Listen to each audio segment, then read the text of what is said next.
लोकसभा निवडणुकीच्या 7व्या आणि शेवटच्या टप्प्याचा प्रचार संपलाय आणि आता लक्ष आहे ते 4 जूनच्या महानिकालाकडे। मोदी सत्तेची हॅट्रिक करणार का याबद्दल उत्सुकता आहे। असं असताना मोदी मात्र ध्यानधारणेसाठी कन्याकुमारीला गेलेत। शेवटच्या टप्प्यातलं मतदान आणि ध्यानधारणा हे मोदींचं नेमकं समीकरण काय आहे ते पाहूया। 206 सभा आणि रोड शो,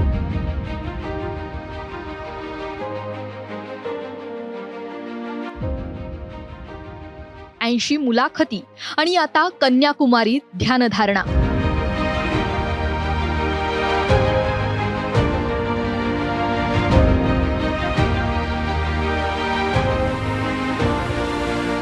लोकसभेच्या 7व्या आणि शेवटच्या टप्प्यातल्या प्रचाराच्या तोफा थंडावल्या आणि पंतप्रधान नरेंद्र मोदी थेट पोहोचले कन्याकुमारीला। कन्याकुमारीत दाखल होताच मोदींनी भगवती देवी अम्मन मंदिरात दर्शन घेऊन पूजा केली। विवेकानंद शिलावर मोदी 1 तारखेपर्यंत ध्यानधारणा करणार आहेत।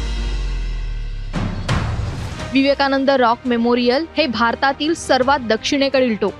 हे स्मारक वावथुराईच्या मुख्य भूमीपासून 500 मीटर अंतरावरती असलेल्या 2 खडकांपैकी एका खडकावर उभा आहे। विशेष म्हणजे देशभरातल्या प्रवासानंतर स्वामी विवेकानंदांनी याच ठिकाणी 3 दिवस ध्यानधारणा केली होती।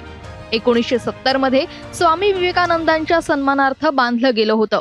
मोदींच्या आयुष्यावरही स्वामी विवेकानंदांचा मोठा प्रभाव दिसून येतो। याच ठिकाणी मोदी आता 48 तास ध्यानधारणा करणार आहेत। पण ही आचारसंहितेचा भंग असल्याची टीका करत काँग्रेसनं निवडणूक आयोगाकडे तक्रार केली आहे।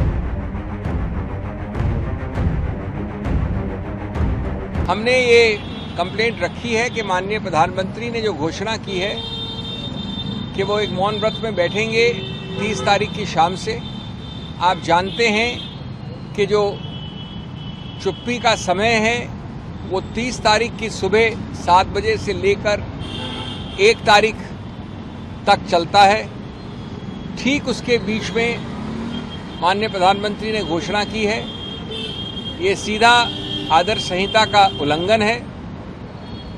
ये वो तौर तरीके हैं जिनसे आप या तो कैंपेनिंग कर रहे हैं या अपने आप को प्रसारित कर रहे हैं। लोकसभेच्या 7व्या टप्प्यासाठी 1 जून रोजी 57 लोकसभा मतदारसंघात मतदान होत आहे।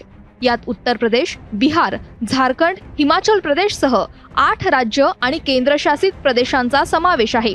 यात मोदींच्या वाराणसी या मतदारसंघाचाही समावेश आहे। प्रचाराच्या तोफा थंडावताच ध्यानस्थ होण्याची मोदींची ही पहिलीच वेळ नाहीये।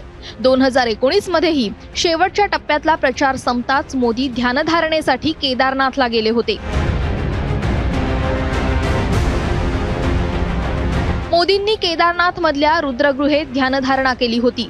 त्यावेळी त्यांनी जवळपास 17 तास गुहेत ध्यानधारणा केली होती। केदारनाथ मंदिरात त्यांनी पूजा अर्चनाही केली होती।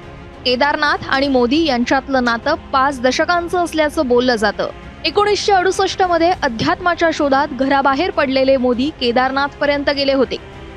आपल्या पंतप्रधान पदाच्या काळात मोदींनी अनेकदा देशभरातल्या मंदिरात जाऊन ध्यानधारणा केली आहे। आता निवडणूक निकाला आधीच्या या ध्यानधारणेनंतर मोदींना विजयाची पुन्हा एकदा संधी मिळणार का हे पाहायचंय। ब्युरो रिपोर्ट, एबीपी माझा। एबीपी माझा, उघडा डोळे बघा नीट।